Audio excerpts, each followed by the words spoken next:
오늘 말씀은 예수님께서 이 유대 종교 지도자들이 노골적으로 그분을 향하여서 이 반감을 표시하는 그 말씀으로부터 시작하는 것을 볼 수 있습니다.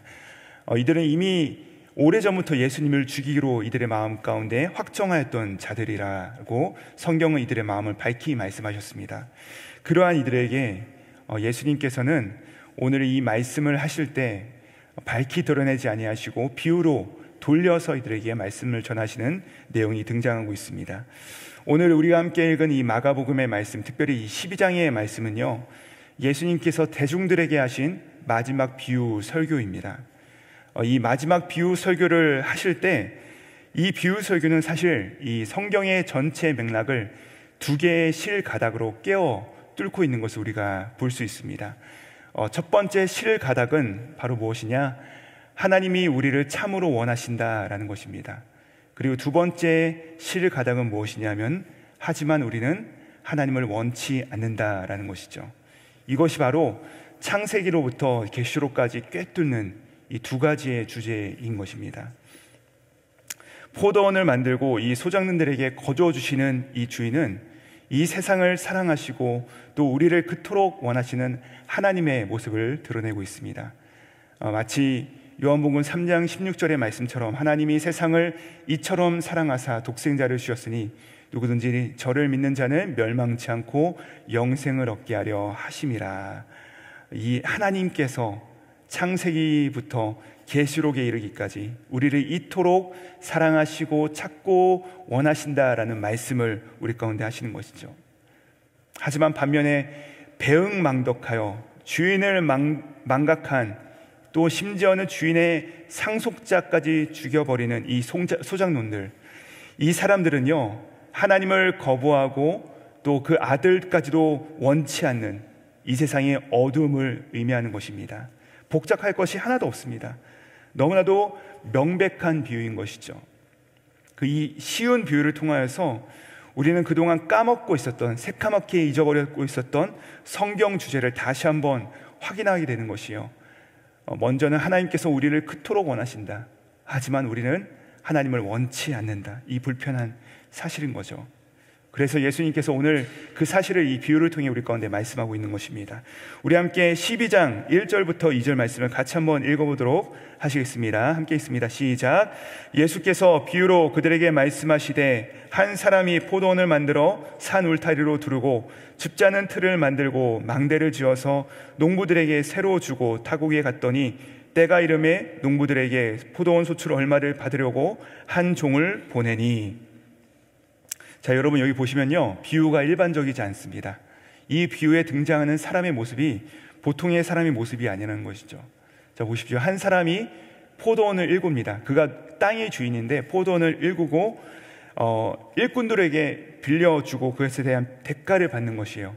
근데 여기 보시면요, 땅도 주인의 것이고 포도원을 일군 자도 주인이요, 또 산 울타리를 지어서 그것을 지킨 자도 주인이고, 또 포도를 수확하는 틀을 만든 사람도 주인이고, 또 그 포도원을 지키는 망대를 세운 사람도 주인입니다.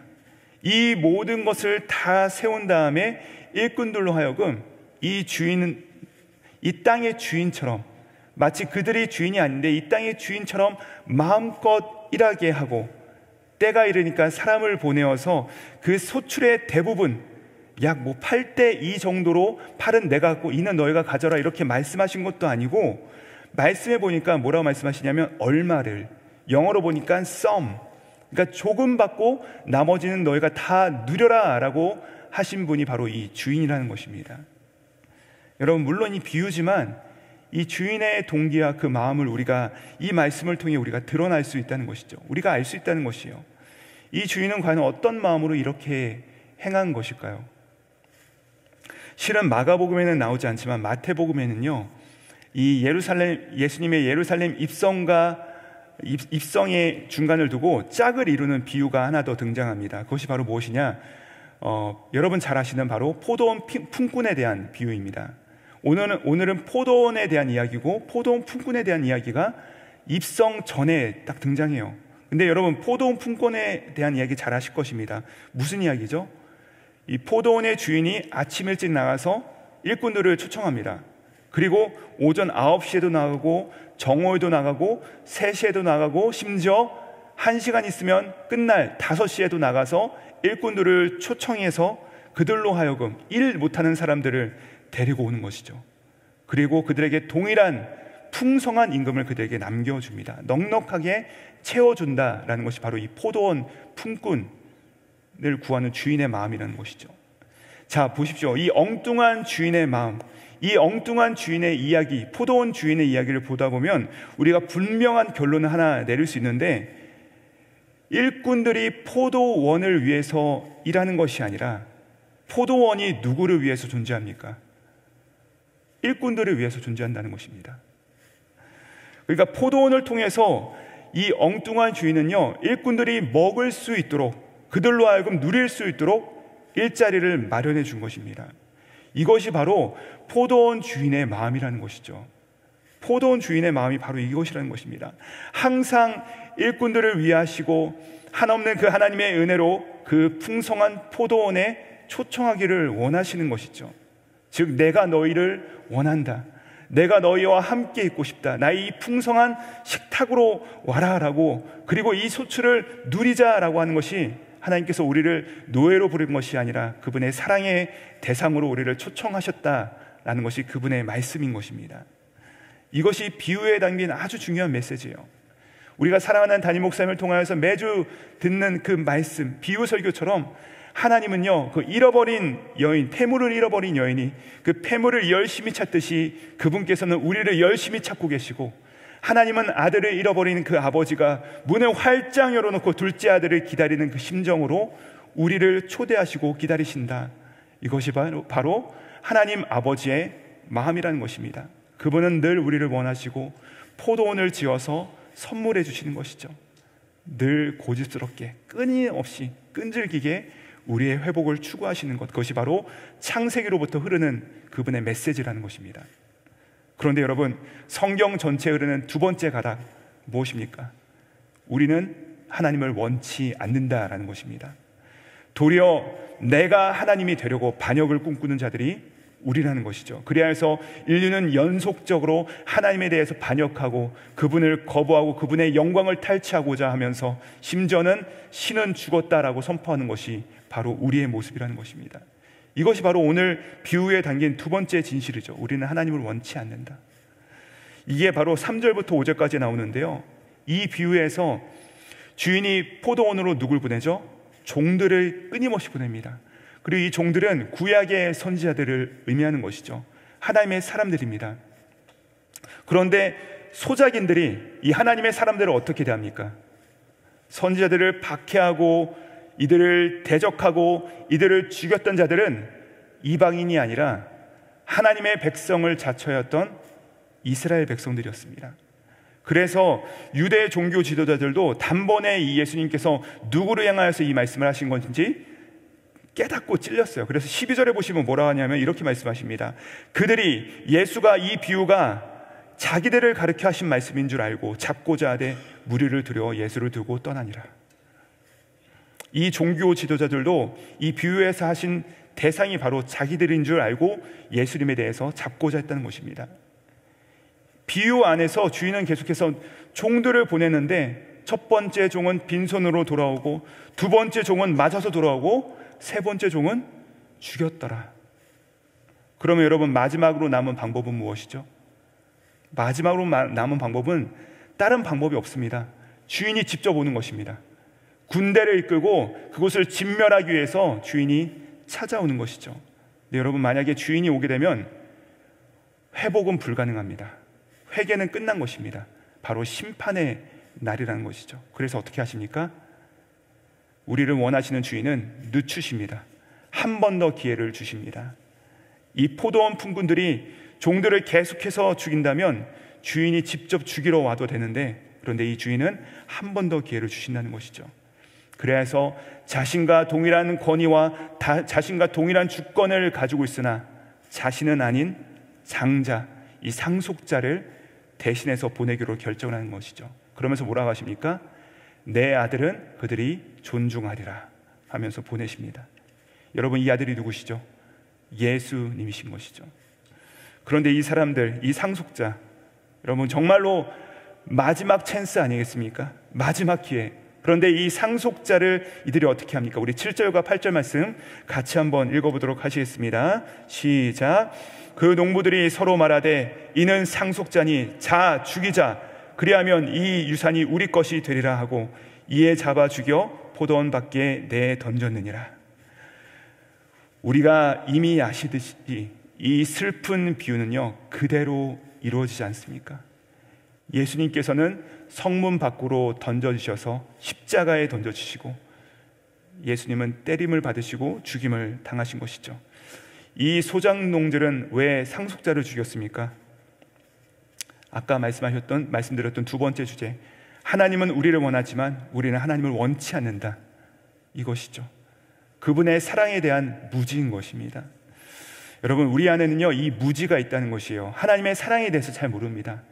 이 악한 소작농의 DNA가 우리 안에도 존재한다는 것입니다. 하나님의 사랑에 대해서 잘 몰라요. 오늘 비유에 따르면 포도원 주인이 왜 아무런 대가 없이 이 소작농들을 위하여서 포도원을 만들고 울타리로 두르고 포도즙을 짜는 그 틀을 만들고 망대를 세워서 거저줍니까? 하나님의 사랑인 것이죠. 우리를 향한 그분의 사랑인 것입니다. 차별 없이 전부를 내어주시는 그분의 사랑입니다. 하지만 소작농들은요 어떡합니까? 주인의 사랑을 모르는 것입니다. 나에게 왜 생명을 주셨고, 나에게 왜 이 가정을 주셨고, 나에게 이 건강을 주셨고, 나에게 왜 이 사랑하는 교회를 주셨고, 왜 이런 은사와 직분과 왜 이런 건강을 주셨는지 우리는 무지합니다. 우리는요 이 모든 것들을 받아놓고서 그냥 주어졌다고 생각해요. 내 것이라 생각합니다. 주신 분의 사랑의 마음을 헤아리지 못하는 것이 바로 저와 여러분 안에 있는 이 소작농의 DNA가 작동하는 방식이라는 것이죠. 내 것이라고 주장합니다. 여러분, 그러나 생명 어디서 왔습니까? 우리가 가지고 있는 건강 어디서 왔습니까? 여러분, 우리의 일터는요, 우리의 자녀들은요, 근데 우리는 까마득하게 잊어버립니다. 까마득하게 잊어버려요. 그리고 빛을 등지고 서서 이 모든 것들이 다 내 것이라 얘기하지만 빛이 뒤에 있으면 우리 앞에 있는 것은 결국 어둠밖에 없다는 것이죠. 에덴 동산에서 뱀이 하와를 유혹했을 때 무엇을 가지고 유혹합니까? 이 사랑을 잊어버리게 합니다. 하나님이 정말로 이것들을 먹지 말라고 하시더냐? 그 말이 무엇이죠? 하나님은 너를 사랑하지 않아. 하나님은 너에게 주시지 않아. 우리가 죄에 빠지는 이유는 하나님의 사랑에 대한 무지라는 것입니다. 말씀을 마무리합니다. 하나님은요 최후까지 기다려주시지만 결국에 이 기다림에도 결국은 끝이 있다는 것입니다. 아들이 끝이라는 것이에요. 아들이 오면 더 이상 올 자가 없다는 것입니다.